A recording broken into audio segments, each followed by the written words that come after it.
33 कोटी देवांच्या राज्यात आपलं मनापासून स्वागत.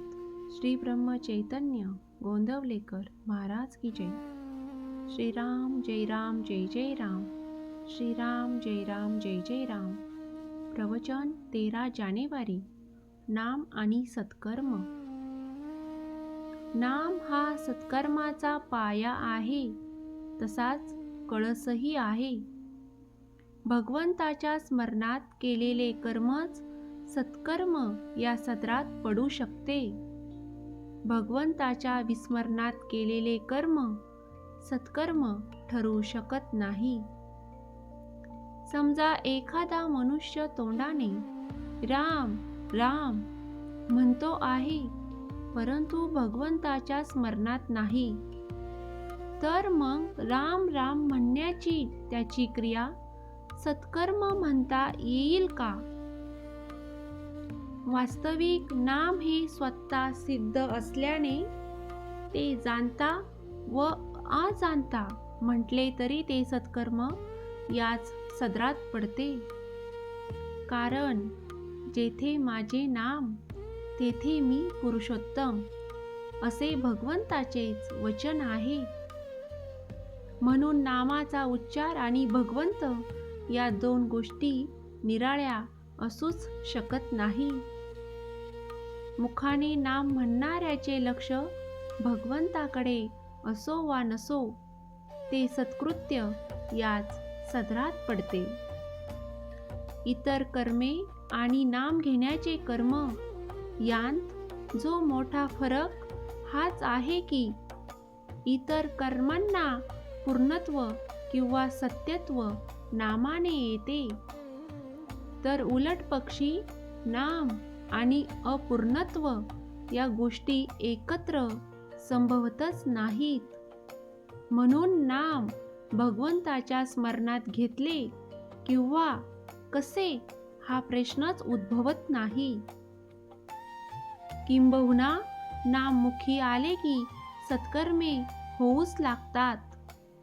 मूल झाले की मुलाच्या आईला पान्हा फुटणे, मुलाचे लाड करणे, त्याच्यावर सर्वतोपरीने प्रेम करणे या गोष्टी जशा न शिकविता सहजच होतात, तशी स्थिती नाम घेणाऱ्याची सत्कर्माच्या बाबतीत होते.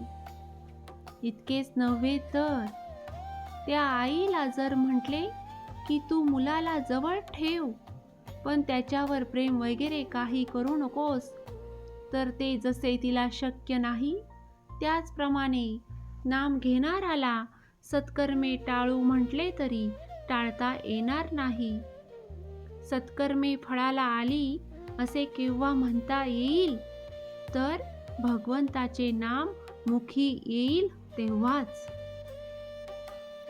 परमात्म्याने आपल्याला सांगून ठेवलेले आहे की तू माझा व्हावास असे तुला वाटत आहे ना, मग तू प्रपंच अति दक्षतेने कर. प्रयत्नाला कधी मागे पाहू नकोस, पण फळ देणारा मी आहे ही भावना ठेवून तू वाग. जी परिस्थिती येईल त्यात समाधान बिघडू देऊ नकोस, आणि मी जे सांगतो ते औषध घे. ते तुला सर्व रोगांतून मुक्त करील, आणि ते औषध जर कोणते असेल तर ते माझे नाम होय. त्या नामाचा खरोखर तुम्ही अभ्यास करा. तुम्ही सर्वांनी असा निश्चय करा की नामाशिवाय जगणे हे खरं नाही. नामाशिवाय जगू नये हे मला खरोखर मनापासून वाटते. नामावरची निष्ठा कसे काम करते हे निष्ठेने नाम घेणाऱ्यालाच कळते. नामाचे प्रेम ज्याला लागले त्याच्या मागे परमात्मा उभा राहिला हे अगदी सत्य सत्य त्रिवाचा सत्य सांगतो. म्हणून आवडीने आणि प्रेमाने भगवंताचे नाम घ्या. एकदा तरी त्याला कळकळीने रामा अशी हाक मारा की भगवंताला तुम्हाला येऊन भेटावेसे वाटले पाहिजे. सत्कर्माचा शेवट भगवंताच्या नामाचे प्रेम उत्पन्न होण्यातच होणे जरूर आहे. श्रीराम जय राम जय जय राम, श्रीराम जय राम जय जय राम.